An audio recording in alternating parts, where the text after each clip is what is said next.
So I have been, no, I'm very happy to share. I've been identified as a national expert, a program evaluator, and a chairman by the National Board of Accreditation. I have visited more than 30 institutions so far, and the capacity of chairman and the program evaluator, diploma level, degree level, and postgraduate level also, including the NITs. And I'm also in the process of getting the identification from NAC, and I have been identified as a distinguished visiting professor by the University of Mascarenes, Mauritius. We have an international collaborative project with France, government of France, Mauritius, and myself here, India. So I had been to Mauritius last February, and this year also I'm planning to visit, and it is 3 years project. Why I'm always telling all this, you should get more information about me. And then 7 of my PhD scholars have been awarded PhD and guiding PhD program, research scholars in civil engineering and engineering education. Right now we are affiliated with University of Madras under engineering education and civil engineering, and our department has been identified as a recognized research center by Anna University. And 4 more PhD scholars are working, and we also offer full-time fellowship of 25,000 per month. You can always deputy your students for doing the research. And we are also offering in ME infrastructure engineering and management. Right now, the second batch of students are there. So totally around 34 students are there in our department, and 10 full-time scholars are there. And we have got very good credentials, including patent, including national level, international projects. You can always visit. So this is about me. More than 300 programs I have conducted for the polytechnic colleges, and more than 200 for the engineering colleges. You can visit me in Facebook and Twitter, of course, in the LinkedIn also. Type ESM Suresh. Okay, that's all about me. Thank you very much. Let me move on to the session. You all know very well the outcome-based education. The topic what the madam has given is about the course outcome. Course outcome is a component of outcome-based education. First, let me tell you why the outcome-based education is required. Then why do you require course outcome? Then how to write the course outcome very effectively. What are the mistakes that every teacher commits, every institution commits in the course outcome? Okay, and I'll give you a lot of examples. And then finally, how it can be mapped with the PO and how it can be assessed, the assessment. Okay, last part of the discussion. 3 major parts. First part is the OBE introduction. Second part is very important, course outcome, the framework design and the examples, how it can be tested, and finally, how it can be mapped and the assessment can be done. So coming to this, the diagram, it's a very interesting diagram. You could see a gate of your institution. Every institution has got the exit gate. When the students are coming to your institution, they have a lot of expectations. Actually, the adolescent students today, they are very choosy. About 3 decades back, when we were studying, the engineering education was considered like a premier education. Now it is considered like a mass education. More and more engineering colleges. About 4,000 engineering colleges in this country. Lakhs of students are coming out. But the very unfortunate situation is actually not all the students are employable. That's the biggest challenge for the engineering institutions as well as the teachers. So when the students are coming to the institution, they are all choosing the institution now, choosing the branch. Everybody is aspiring for computer science or the circuit branches, or not the other engineering. So they are very choosy, choosing the college, choosing the branch, very specific. When we were students, we were not knowing much about it, but I wanted to become civil engineer. Even though I got computer science or electronics, I made my point that to become a civil engineer, I was becoming the civil engineer. Now I know the totality, in terms of civil engineering plus IT. That is another area I'm working, called the GIS applications in civil engineering mainly. My PhD is GIS, of course, Masters in Geotechnical Engineering. Before joining here in the institution, 1994, I was working in 2 different institutions, and I was doing my PhD at Indian Institute of Science, Bangalore. Of course, my master's in geotechnical, bachelor in civil engineering, PhD in mainly in IT, GIS, remote sensing, and of course, soft computing techniques I'm working. So when the student is coming to, every student is coming to the institution, they have the knowledge. We assume that they have the required knowledge, skill, and the attitude. So they are the raw material. When the raw materials are good, then the product also will be good naturally. But here, the process is very, very important. I always say the teaching learning process or the pedagogy. Even in our house, if you see, the kitchen is very, very important because that is where you get the food from your wife. So we spend a lot of money in the kitchen, putting a lot of gadgets in the kitchen, microwave oven, electric chimney, refrigerator, and all that. Even people are spending 5 lakhs, 10 lakhs for the kitchen alone, thinking that you get very delicious food from your wife. But what happens most of the time, we go to restaurant not cooking. You get the point. So gadgets will never replace cooking. So similarly, in the classroom teaching, the gadgets are loaded. I mean, the classroom is like a smart classroom. Now we have in the technology-enabled platform. I have delivered nearly 50 lectures in the more than 50, maybe touching 100. I don't know. So many lectures I have delivered in the online platform for the past 1 year in all the platform like Google Meet, Zoom, and then WebEx, and then Microsoft, team, like that, all this platform I have delivered. It never replaced the face-to-face interaction because most of you are here. I don't know how many of you are here. Let me interact. Maybe after the slide, I will interact. So the pedagogy is very important. Teaching learning process is very important. So you have a very controlled mechanism. The controlled mechanisms are 3: quality system, your academic quality, the quality you provide, that determines the type of product you send out of the gate. Then the academic program, very innovative curriculum, the best teaching learning practices, the best learning experiences you provide. Then what is the condition of the environment? Okay, so these are the condition of the environment which controls. You have the regulatory authority like AICTE, like UGC, and your Anna University. All these controlling mechanisms are there. Finally, all your the process you are making your student as a good student, employable students when they are coming out. So it is something like a fruits, mangoes, they are ripe properly, then they will be sold like hot cake. So your student should be employable. About decade back, when we were more worried about the pass percentage, that was the output. Now we are more worried about the outcome. The outcome is employability, output is a pass percentage. That's the basic difference. Anyway, I'll be discussing more about all this. Okay, coming to your participants, I just want to have quick introduction about the participants because the graduate attributes determine the employability. 12 graduate attributes defined in the Washington Accord. What is the significance of Washington Accord also I will discuss.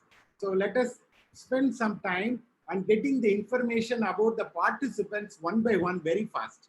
Just to say your name, switch on your video, and say a few words about you for a minute. Okay, all the participants, please. Let us start from Manigandan. I think Manigandan is displayed. I want to interact, otherwise it is very... Manigandan, sir? In the post-lunch session, is very challenging. Manigandan? Mr. Manigandan? Okay, then next participant. Manigandan is not reactive. Then next participant. Madam, you can call one by one. Okay, sir.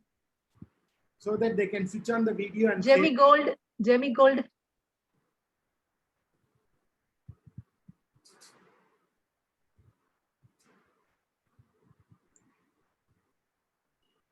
Jamie Gold. Ravina, ma'am.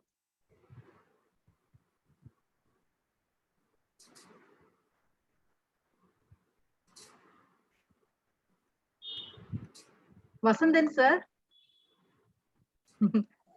Yes, ma'am. Sorry, ma'am. Vasandan, sir. கேக்குது சொல்லுங்க ma'am. Sir asking one question, please reply. You please introduce yourself. Switch on the video and I want to see you tell something about you. Your branch, your area of specialization.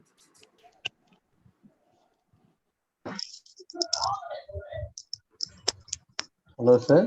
Yes, sir. Please, sir. Sir, my name is Vasantan. Okay. I'm currently working as assistant professor, Okay. RMD College of Engineering and Technology. So I have 13 years of experience in teaching field. Okay. So my session is mainly focused on blockchain, with the help of machine learning techniques. Okay, sir. Thank you, sir. Thank you very much. The next Thank participant. you. Wish you all the best. Next participant, quickly. Madam, the next participant, please. Yes, sir. Somasundaram, sir.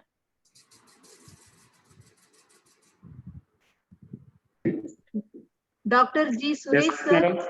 Yes, sir. Yes, sir. Introduce yourself, sir. I am Dr. Somasundaram, working as a professor in Chennai Institute of Technology. Your video, please. Your video is. Having 20 years of experience in. Yeah, Somasundaram, sir, your video also switch on. Okay. It's okay. Thank you very much. The next participant, please. The next participant, madam, the next participant. Yes, sir. Anita. Anita, ma'am.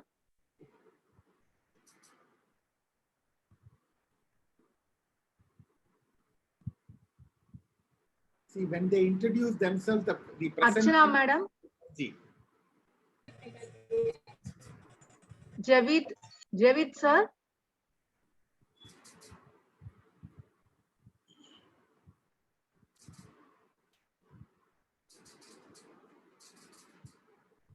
Radha, ma'am. Radha, ma'am, are you there? Yes, ma'am. Yes, ma'am. Please introduce yourself, ma'am. your video also. Ma'am, I am Radha from. Hello, ma'am. Yes, ma'am. Yes. Please continue, madam. Yes, ma'am. I am Radha, working as an assistant professor in Arifa Institute of Technology, Nagapattinam, ma'am.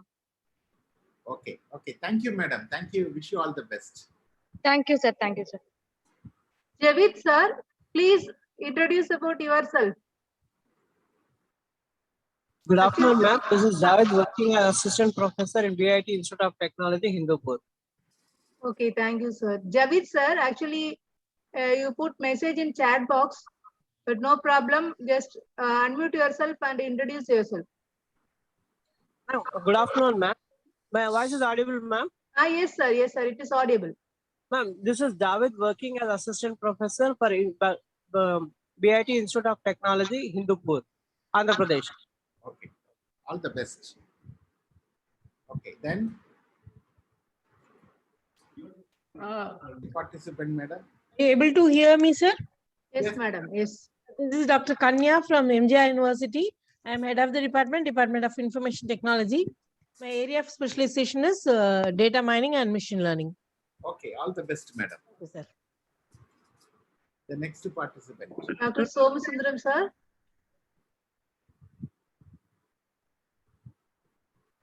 Yes.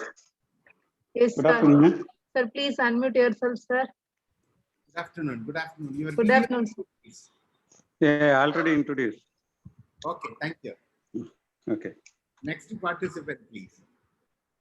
Archana, ma'am.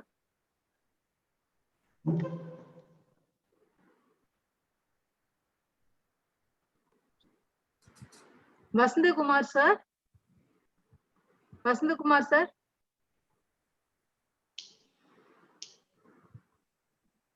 Prithvi Raj, sir.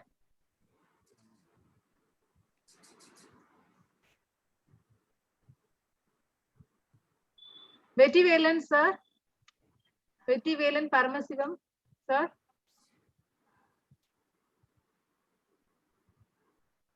Pravina, madam.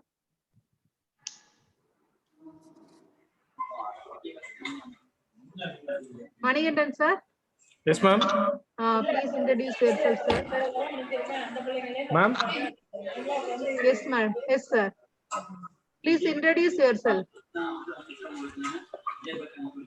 Ma'am, this is Manigandan from Vivekananda College of Engineering from Trichangodu, ma'am. I'm working as assistant professor in the Department of ECE. Okay, I sir. have 8 years of experience in a teaching field. Right now, I have pursuing my PhD in field of image processing.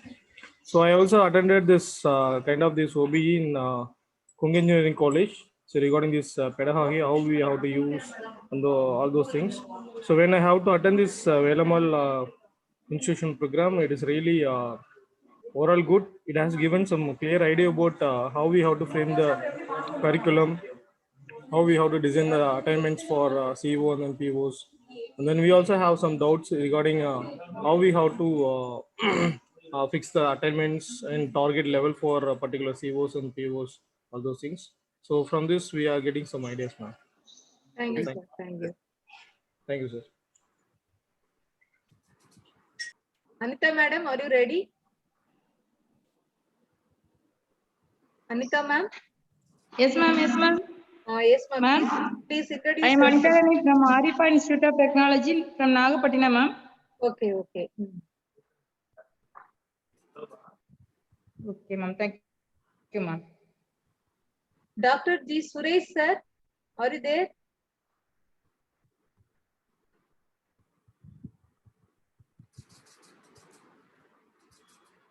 Okay. Go to the Indra next. Priyadarshini, ma'am. Yes, ma'am. This is Indra Priyadarshini, ma'am. I'm Associate Professor, RMK College of Engineering and Technology. And my area of specialization is cloud security. Thanks, ma'am.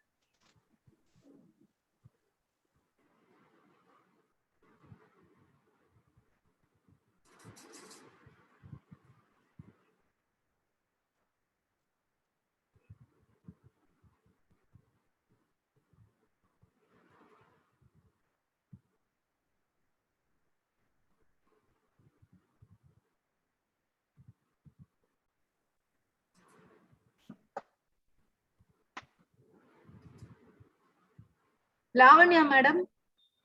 Yes, ma'am. Good afternoon, sir. Good afternoon, ma'am. Good I am afternoon. Dr. Lavanya Ganesh, working as an associate professor in Panimala Institute of Technology, sir. And my area of interest is actually embedded system technologies. And really, the session is going very good, sir. Thank you, sir. Because we are gaining a lot of information, sir. Thank you, sir. Thank you very much, sir.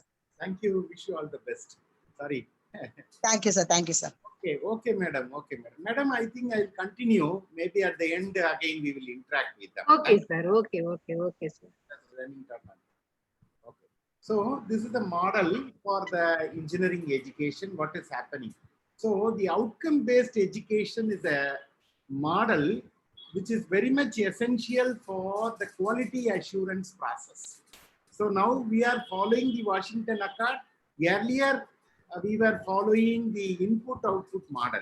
So why we are more focusing on the output, outcome-based education to produce employable engineers, and the quality assurance process is based on the outcome-based education.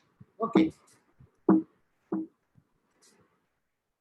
So in our teaching, learning, and evaluation, the model, basic teaching model, this is the basic teaching model.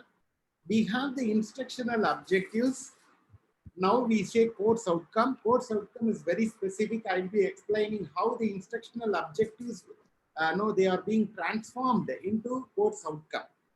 So what the student will be able to do at the end of your instruction, that is the target for the teacher now.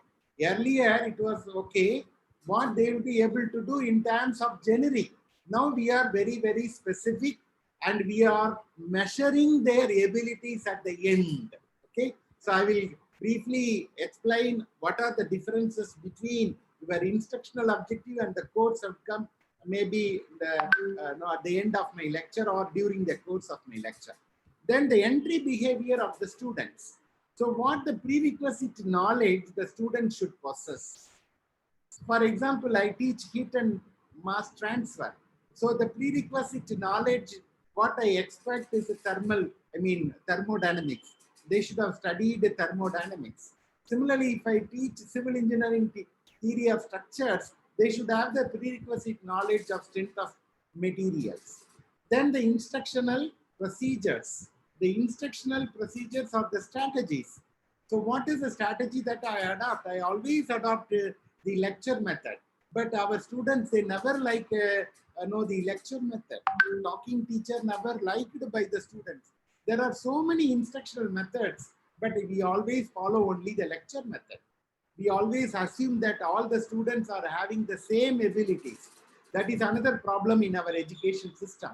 All our students are not same. Their learning styles are different. Their learning abilities are different, but we always assume all are same.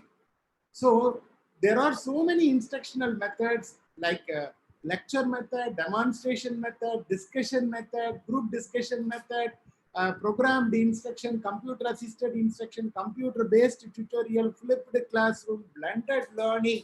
So many methods are there, case study method, problem based learning, but still always we use lecture method. This is the problem.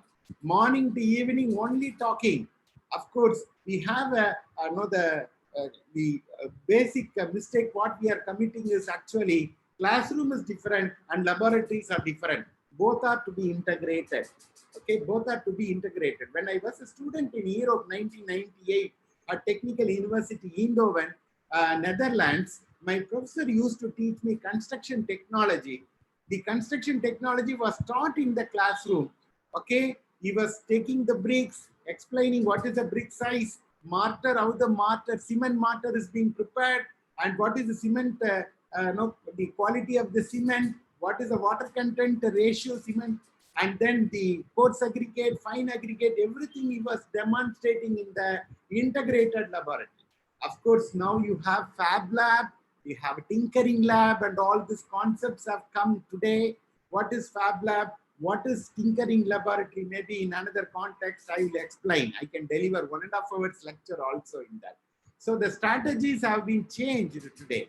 Learning styles have been changed. There are 40+ learning styles with our students, but we always follow only one method, and all our students are having the same learning styles. 40+ learning styles. No student can pay their attention for more than 15 minutes, but all our sessions are 40 minutes. Then what we have to do? Lot of activity based, the learning we should actually aim for that. Then the performance assessment. At the end of your instruction, you need to conduct the test. So what is assessment? What is evaluation? Assessment is always on the formative assessment. For example, you conduct the test, you get the score. Okay, somebody scores 40%, somebody scores 80%. What does it mean?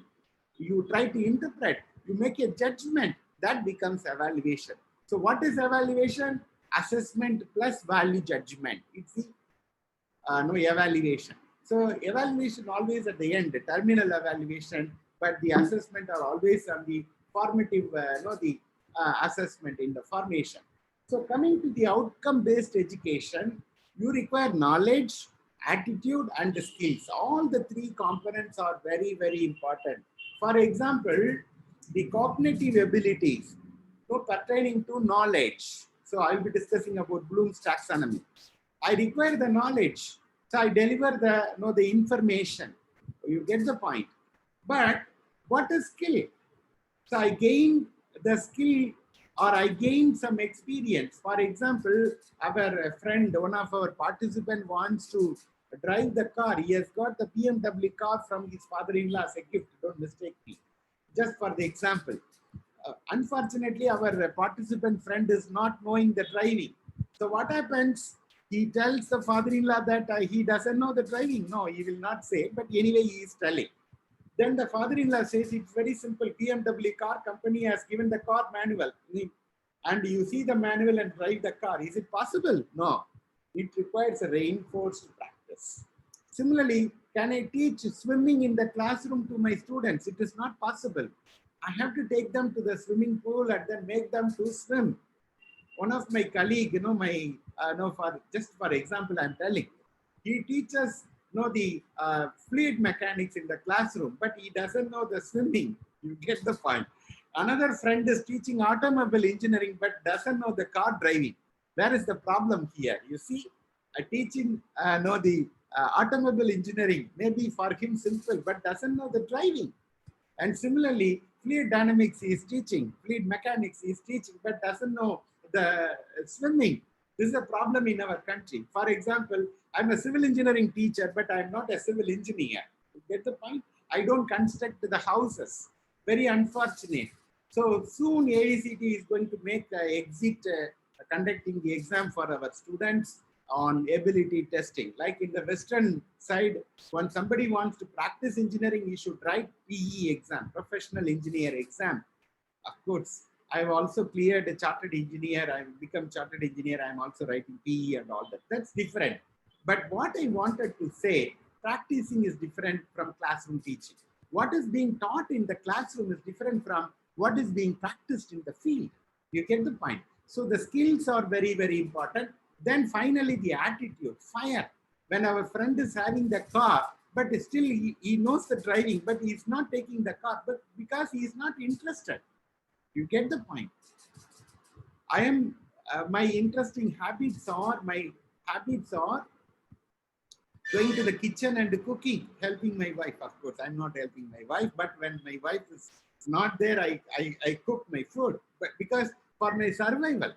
So cooking is the the skill, but to have that skill, you should have the, so knowledge, attitude, skill, all are integrated. All are integrated. They are all called competency now today, or the abilities of the students. So when you have the knowledge and the attitude, there should be a purpose. Then only you can apply. And similarly, when you have the the skills and the knowledge, then you have the process. And similarly, when you have the skill and attitude, you have the commitment. When you have all the three, then you call it as ability. Fine.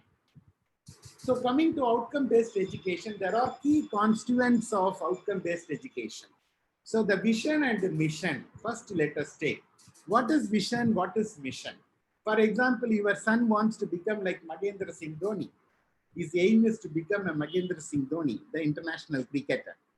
Okay. So what is vision? So after 10 years, what he wanted to be? What do you want to be? What your institution wants to become? So it is like focusing the object through the camera. You adjust the focusing lens, fix the target, see the camera, the target. If you are able to see that your target, then that is your vision. Where do you want to be after 10 years? Sir, I want to be HOD, or I want to become a principal, or I want to become a vice chancellor. You should work on that. What is mission? Overnight, you cannot become a Mahendra Singh Dhoni, your son.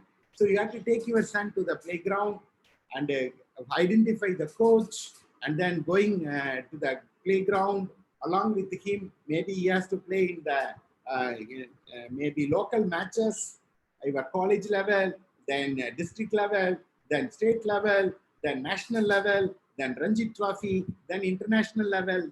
See, all this process, all the steps, all the strategies, then only you have to follow, then only it is possible for reaching the international brand. So international player, you get the point. So mission are the strategies or the ways and means in which you can achieve the vision. So mission is very specific. Vision is very generic. You can, okay, this is my target, but how to reach the target, you have to follow the standard. That is your mission. Then the program educational objectives. What is program educational objectives? Many times when I am going to the institution, when I am seeing their SIR, they say that, sir, we have conducted the alumni meet. When I ask them, sir, what you have done in your alumni meet? No, all our alumni, around 100, they came with their family. We had a very good get together. We had dinner and all that. That is not the purpose of calling the alumni, right? So what is their contribution? What is their contribution in your institutional management or the administration, defining your objectives, especially you have your curriculum, what is their participation, what is their participation in the teaching learning process, and how many laboratories are connected with the industry, how they are connecting your institution with the industry. So the alumni meet is actually the input for many things actually.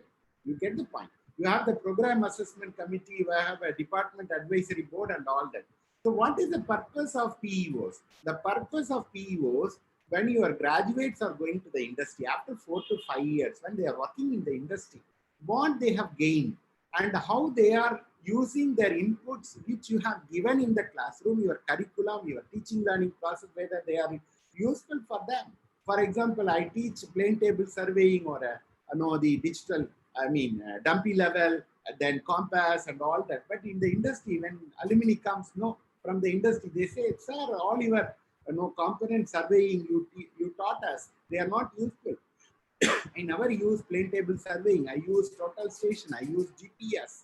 I use GIS software. Now we are bringing all these components in our curriculum.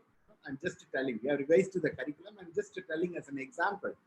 And similarly, you all know, you are telling that you are big data, you are working in big data, and then you are working in artificial intelligence. They are all the requirements of the industry. So always there is a gap between the industrial requirements and what is happening in the curriculum. This is what we say, it is curricular gap. So we need to identify the mechanism to fill the gaps. So you are putting a lot of efforts. And then you have a program outcome. There are 12 graduate attributes which determine the characteristics, graduate characteristics of the students, whether they are employable. They are not merely passed out students, but they are the real engineers. So we need to produce employable engineers. For that, we have the graduate attributes. Now we are coming to the course outcome. So what is course outcome? The course outcome are the outcome statement which determine what the student will be able to at the end of your instruction. So you have an OBE framework, we will see in detail in the next slides onward. So in the outcomes, you have mission, vision, and then graduate attributes, engineering graduate attributes, and then program educational, the objective, and then student outcomes, then the course learning outcomes, and it is being integrated with the syllabus, teaching methods, learning activity, assessment tools, and all that. Then coming to the assessment and evaluation, then institutional assessment, program assessment, and course assessment. Institutional assessment, we do it on the whole institution, how the performance of the institution on the quality assurance process. This is what National Assessment and Accreditation Council, NAC, is doing it. They are also the quality assurance mechanism agents. But the program assessment is being done by the National Board of Accreditation. They actually assess individual program. We give the accreditation only for the program, not for the institution. For example, in your institution, you have 7 programs, you apply for only 5 programs. Out of 5, you get accreditation only for 3. Then you are getting accreditation only for the 3 program. You cannot claim that the entire institution is actually accredited. Okay, so now coming to the course assessment. This is for the institutional assessment, what NAC is doing it. For the program assessment, for NBA is doing it. For the course assessment, at the end of the course, when you are trying to measure their abilities, whether they have the demonstrated skill, whether they have the right attitude to perform the job, whether they have the required knowledge, that's what we measure in the course assessment. So this is what the input to the program assessment. This is what the cycle. So outcome-based education emphasizes on the continuous improvement. Okay. So now coming to the chain. So you should have the vision and mission that is being linked with the PO. Then that is being linked with the PO, your program outcome. Then you have a course outcome or the learning outcomes. So the first 3 are long-term outcome. Of course, the last one is a short-term outcomes. Okay. Now I'm entering into the main part of my lecture. What is course outcome? It describes what the students will be able to do after the instruction is completed. For example, I teach strength of material. When I teach my students, when I ask them what is stress, they say load by area. What is strain, sir? Change in length by original length. That's what they can define. They cannot tell anything beyond. What is stress? What is strain? What is Young's modulus? This is a problem with the civil engineering teacher. But the same students, when they are going for the job, no, yes, sir. Well, how is your life? They say that, sir, my life is more stressful. Where do you get stress in your life? I always say it is expectation versus reality. If you have more expectation and if you fail to understand the reality, you are under the stress. And similarly, if you fail to maintain good relations with your team members, with your family members, you are under the strained condition. You get the point. Stay in the condition. So what is Young's modulus here? You have a very good understanding of your life. If you maintain good relationship, then you have the enjoyment. That is nothing but your Young's modulus. You know, in a funny way, I'm just to describe. You should be able to link. The students should understand the subject. They should be able to practice, demonstrate. They should have the fire in the mind to do the job. This is what the outcome-based education emphasizes. The course outcome here, the major components are what they will be able to do and what are the conditions under which they can perform. They will be able to do it. Then what is the criteria for evaluating the student performance? Fine. Course outcome helps the teacher, helps the instructor. How? The teacher can select the content. Okay, what to teach, how to teach, how much depth I can teach. Okay, you get from your course outcome. Many of you think that your syllabus and the curriculum both are same. No.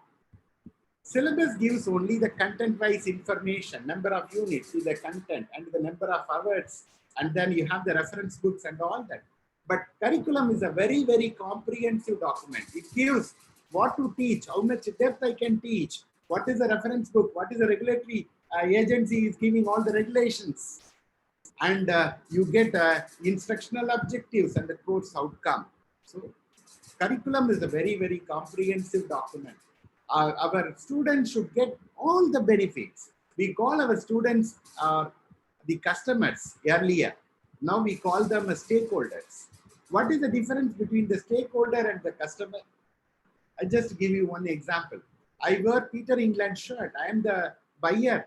I am the customer to that Peter England company because I only enjoy the benefits of the product. I'm not involved in the process. But whereas our students, they are not like that.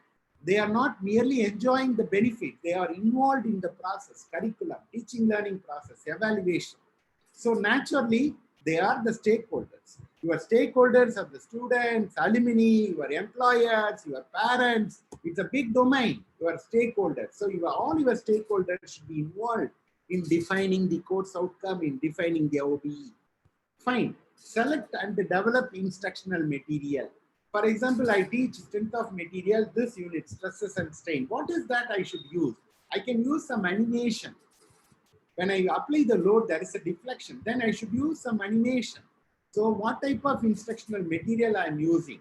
Whether it is a print material or a non-print material. Print material, your textbook, your course, the handouts, your PDF, all this, you get output from PDF. They are all instructional print material. Your video program, your computer-assisted instruction material, CBT, they are all actually multimedia. They are all non-print material. Okay, to assess and evaluate the student learning. How do you write course outcome? When you are writing the course outcome, it should focus on the student performance, not the teacher performance. The teaching is very important, I accept it, but learning is much more important. What is learning? Change of behavior, change in the behavior. Before coming to my session, you are not knowing anything about me, but at the end of the instruction, my instruction, this session, I'm sure you'll be able to definitely know what is our course outcome. You'll be able to write course outcome and all that. Here, focusing on the product, not the process. Products are important. I mean, process is very important. Without good process, the product will never come. But the product should be accepted by the industry, accepted by this world. Okay, you would have strained yourself. You would have put a lot of energy. But if the process is not good, the products will not be sold. Then focus on behavior after the instruction, not the subject matter. It focuses on the behavior of the instruction. It includes only one general learning outcome in each objective. Okay, your outcome should be very, very specific, measurable. How many you can write? Okay, normally we write one general objective that is being operated by 4 to 5 set of the specific objective. Now we say set of course outcome, maybe for the entire course, how many outcome I can write? Maybe I'll discuss in detail. So outcome, the salient features of your syllabus should be covered in the number of outcomes. You get the point. You should be able to measure. What do you want to measure? It should be possible in your number of course outcome. So your aligned course, your course should be aligned with reference to course outcome, with reference to learning activities, and with reference to assessment. Then only the course outcome can be measured. Then only the abilities of the students can be measured, and the achievement is possible. Okay, David Bloom has given three major the categories of performing the objectives. You can write the objectives or the outcome on three major domains. Now we write a complex, the integrated approach covering cognitive, psychomotor, and affective. I will tell you some examples. Cognitive domain is something happening in your brain. What is happening in your brain? So learning of information and the process for dealing with the information, your knowledge, as I told you, define Hooke's law. Everybody will say within the elastic limit, the stress is proportional to strain. I studied about 30 years back. Still, I remember. You get the point. So knowing, I don't need to actually analyze. I mean, a deep analysis not necessary, but still recitation. I just repeat. This is the lower order ability of Bloom's taxonomy. But how much information I'm gaining? So the cognitive domain refers to your brain, the brain cells, the knowledge, the ability, the wisdom, they are all in the cognitive domain. Psychomotor domain is doing, as I told you, driving the car, swimming in the swimming pool. They are all the physical movements. Okay, so you can demonstrate your manual or physical skills. What is affective? Your behavior, your feelings, your beliefs, your attitude and values. I just tell you, you can measure, you can test your knowledge or cognitive abilities can be tested. And similarly, cognitive abilities are tested maybe when you conduct the exam. And psychomotor, you are testing in the laboratory. Then how do you conduct testing for the affective domain? It's a very, very complex. The behavior of an individual is very difficult to test. I always say the concrete can be tested. Maybe when I test 1:2:4, concrete, the characteristic strength remains same. Whether you test in Chennai or Tokyo of Japan or New York of USA or in London of UK, anywhere you test, the characteristic strength of the material remains same. But human beings are not same. Same human being, Monday is different from Friday. And Sunday, you are different. Saturday afternoon, you are attending the class. Different. You see, morning different, evening different. When you are with your family, your behavior is different. When you are with your students, your behavior is different. Your colleagues' behavior is different. Affective domain is very, very complex. Maybe you can, sometime after we can have a separate lecture on this. Okay. What are the differences between course objectives and course outcome? Here, course outcome, when you try to compare with the course objective, it describes what the teacher will be, needs to teach and what needs to be planned. Okay, it is mostly on teacher needs, focusing on teacher requirements. But here in the course outcome, it describes what the student demonstrates upon the completion of the course.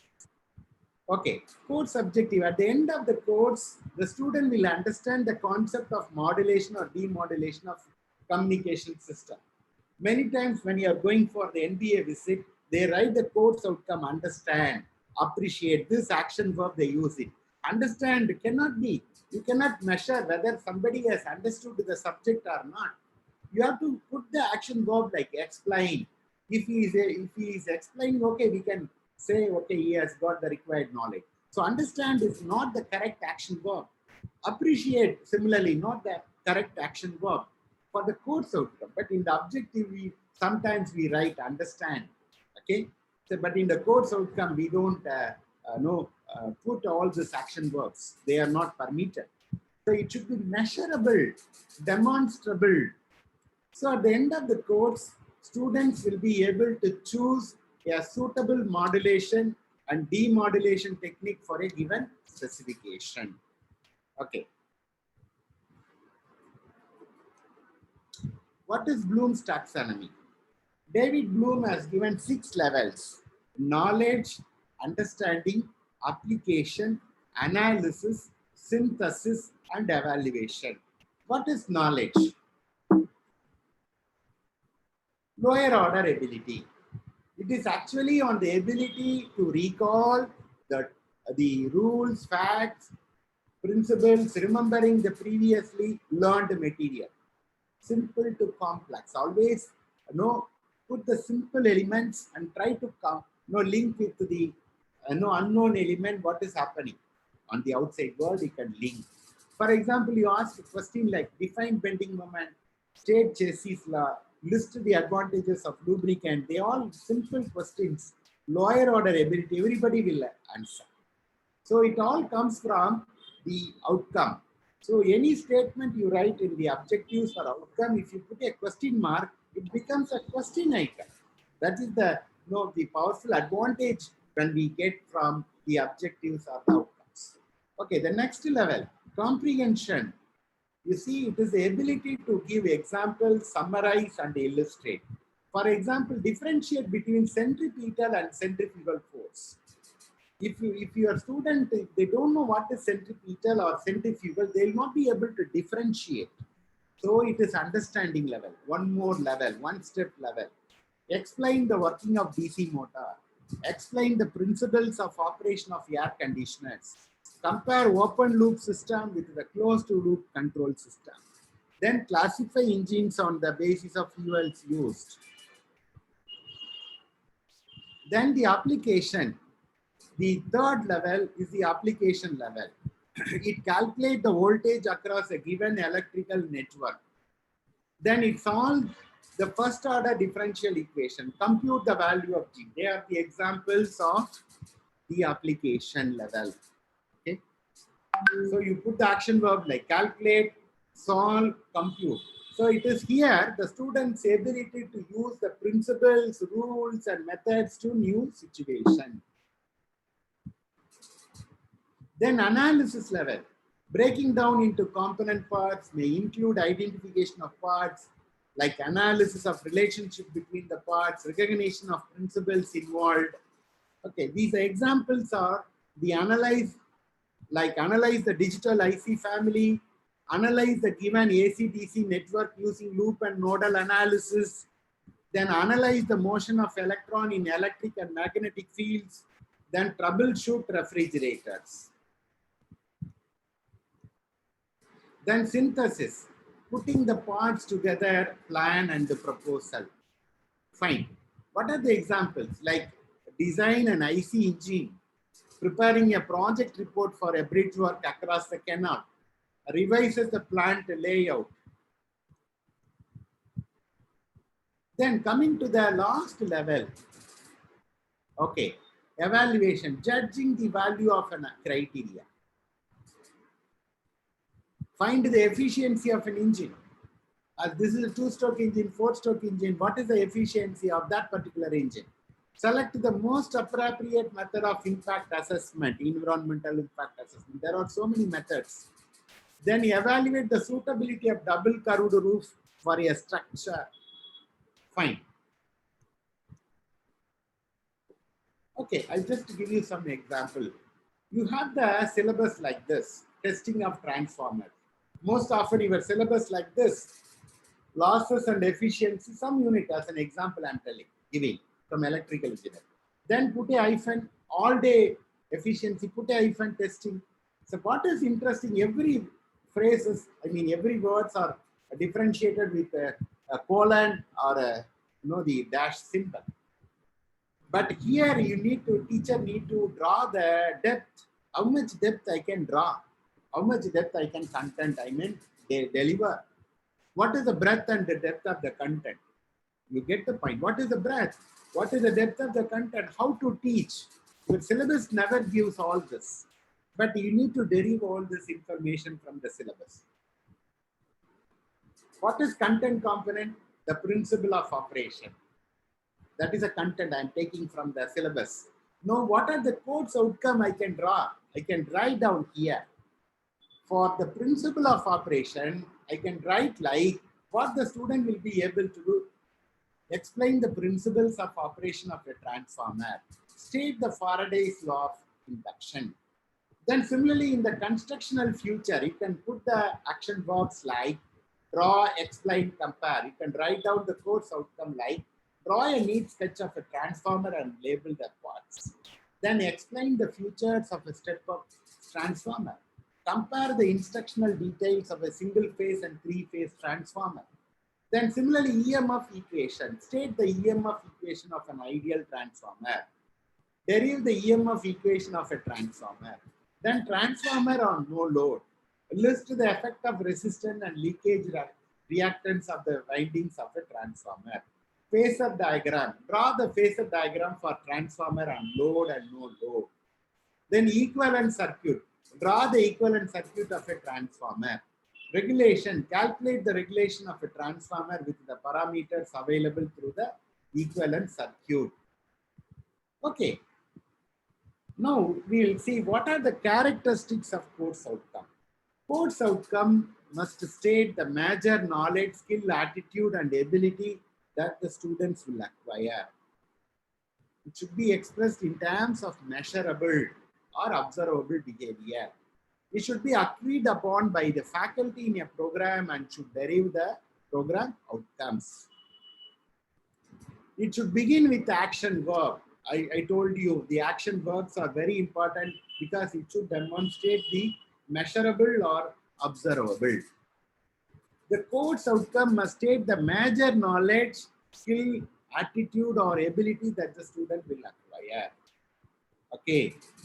The course outcome should be expressed in terms of measurable and or observable behavior. Fine. The course outcome, no, it should have the domain on the Bloom's taxonomy and all that. Okay, one more example I'm just showing on the digital communication system. The program is electronics and communication.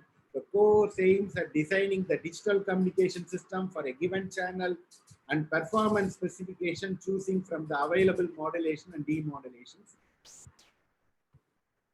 Okay.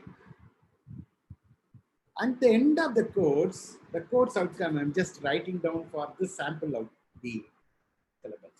Determine the maximum number of bits per symbol required to represent the codes and the maximum rate at which reliable communication takes place over the channel.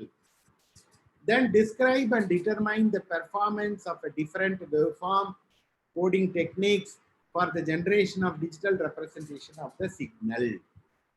Then describe and determine the performance of different error control coding schemes for the reliable transmission of digital information over the channel.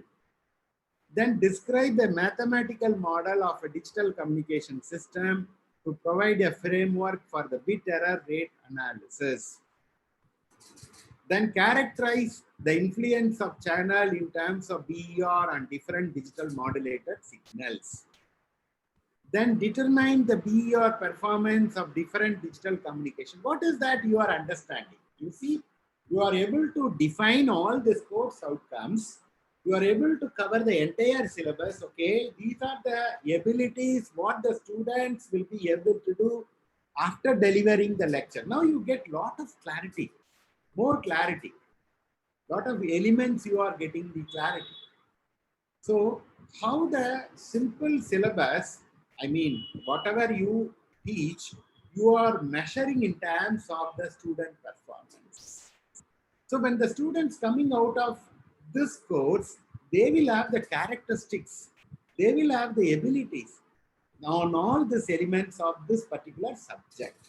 This needs to be well defined. Then only the correct teaching method you can choose. Then only you can train your students. Then only you can measure the abilities of the students, and finally it is accepted by the industry. Okay, some more example, domain wise, I mean level wise, I just to give you some more examples. Knowledge, for example, define conductance, state the need for memory unit in computer, list the different registers in 8086, describe the advantages of modern surveying instruments. See, all the branches I am covering. The knowledge level.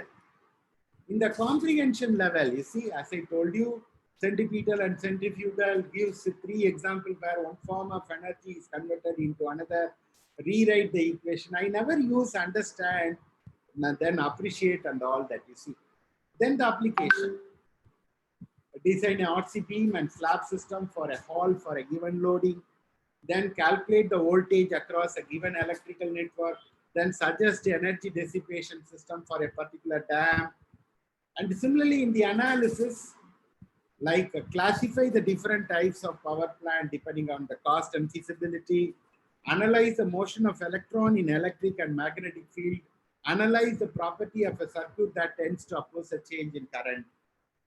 Then synthesis, prepare a project report for a bridge work across a canal, then devise a suitable method for treating the wastewater from textile mills, then prepare a new layout. So many examples I am giving. Maybe if you write it down and then maybe at the end, if you ask the question, then I am ready to answer. I am going to put only the mapping, listing out all the COS, an example and mapping, because time is very, very limited, because I want to concentrate more on developing the course outcome and to some extent mapping with the POs. Assessment attainment, you require a full session, maybe you would have given to somebody. Maybe they will explain in detail about assessment and attainment. Okay, so I just go some more example. Evaluate the suitability of double curved roof for an auditorium. Suggest the process improvement and tone up with the quality of concrete or an inspection of concrete laying. Select the most appropriate method for environmental impact assessment. Okay, so one more, the course application, courses, computer application is a subject and code number. You write down the course outcomes like this. Apply information technology in business, comprehend e-commerce and m-commerce concept in reference to Indian business. Of course, one mistake is there, understand should not come. Of course, I have taken some example. It should not be there. Fine. Course outcomes should be student focused, not the professor focused. Okay, focus on objectives and outcomes. Focus on the abilities. Focus on the aspects of learning and the number of outcome. How many outcome number, course outcome I can write it down. I can write it down only manageable.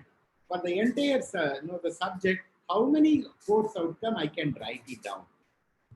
It should be manageable. If you write so many course outcome, if you are not mapping properly, then it requires the big issue. So in total, how all your course outcomes are mapped into 12 graduate attributes. I will explain one by one. These are the 12 graduate attributes. You are able to satisfy the requirements of Washington Accord. India signed in the Washington Accord in 2014. What is the significance of Washington Accord? For example, you take a KFC restaurant. You know what is KFC restaurant? Your children, they go to the KFC restaurant. Maybe they are taking them to the KFC restaurant. It is Kentucky Fried Chicken. It is from Kentucky State of United States. This chain of restaurants, it is there all over the world. I have seen even in China.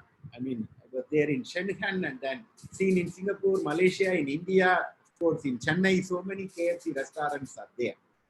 So that the food quality and the delicious taste remain same, whether you taste it in US or in Canada or in Europe or in Chennai, India, everywhere same. So that is the meaning of the franchise. You get the point. So it is something like the abilities are same. The student from Valamal Institute of Technology and student from university from US, both are same ability-wise. That is the significance of signing in the Washington Accord. So they describe 12 graduate attributes. We are supposed to satisfy this graduate attributes. So one by one we will see. First one on knowledge of science, engineering and other discipline, then problem analysis, then design and development solution, investigation of complex problems, modern tool usage, responsible to society, environment and sustainability, ethics, individual and teamwork, communication, project management and finance, lifelong learning. You get the point. This 12 graduate attributes we are supposed to map. You may have a fundamental question, sir. If I'm not able to map all the program outcome, what is the issue? That means your course is not properly defined. Your graduates who are coming out of the institution are not having all the abilities expected by the industry. You get the point? So this is very, very important. Fundamentally, you should be able to map with all the required graduate attributes, all the POs. But many institutions, they fail to do it. And you are not able to correlate or link with your POs. Similarly, your POs and mission should be mapped properly. Fine. I just take for example, you have the computer applications as a business as a subject. You have this course outcome. Okay, this course outcome, you have the mapped with the POs. You see, when we are mapping with the PO, when for example, PO1 and CO 1.1, it is being mapped with the 2 moderate correlation. It is not 100%. Okay, so this you do it when in the department level, in the PSC committee, and of course you try to mingle more and more people. You should be able to correlate this. Similarly, your 1.1 is not meeting the requirements of PO2. You can put 0 or you cannot. You need not put anything. That means it is not satisfying the requirements of PO2. Sorry. And then PO3, it is actually PO3, it is 2. And PO4, it is 3, substantial, very high correlation, PO4. So the PO4, you know what is PO4? From this graduate attribute, you can say, what is PO4? And similarly, what is PO5 with the CO 1.1?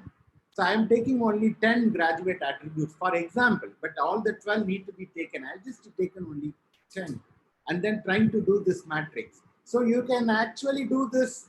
Then you can calculate the average attainment. You can sum up all this and then put the average attainment. You can say how they are all being actually correlated with the different POs. So you can have the courses and then POs. How each course is being actually totally, how many average for each course you take it and then do it. And finally you say the equivalent, the attainment. Okay, how you can measure the assessment of your course outcome? There are methods like direct method and indirect methods. The direct methods like a normal formal assessment, your continuous assessment test, your semester exam and assignment lab. That's why, we always say every faculty should maintain the course file. You know what is course file? Every faculty should have the syllabus, the course schedule, their academic calendar, the academic audit report. I'm also doing academic audit for many universities. So in the academic audit, we always take the question paper, how the blueprint is being measured, developed, and how the questions are identified based on the blueprint. All the levels of the questions are being asked, how the valuation is being done. Okay, academic audit. And then COPO mapping should be done in your course file. So you have the methods like continuous assessment test, semester exam, your assignment, your lab. So you map for each outcome and how much you are trying to do. Okay, fine.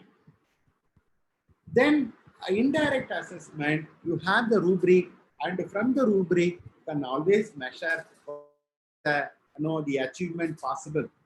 Okay, then you have the seminars, your extracurricular activity, co-curricular activity. They all contribute for the holistic development.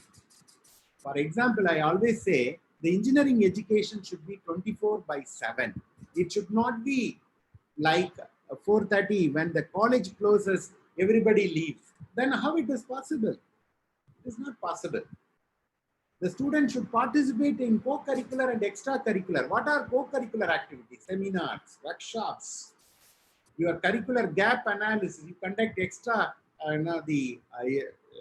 the practical training on, for example, Python programming or a MATLAB training. Okay, these are all filling the gaps. You conduct possible only after 4:30. And similarly, every student should participate in the sports and games. The holistic development is required here in the outcome-based education. Okay, so my dear participants, the holistic development is much more important than only what they learn in the classroom is not sufficient. And they should have been taken to the industry. Many times, when I'm there in the curriculum revision workshop, I insist them. It should not be like a picnic trip. They say in the SAR, sir, we have gone to the Metu Dam for industrial visit. What they have gone? Where they have gone? Metu Dam. What they have learned? Sir, morning we went to the Metu Dam, evening they come back. So it is only picnic trip.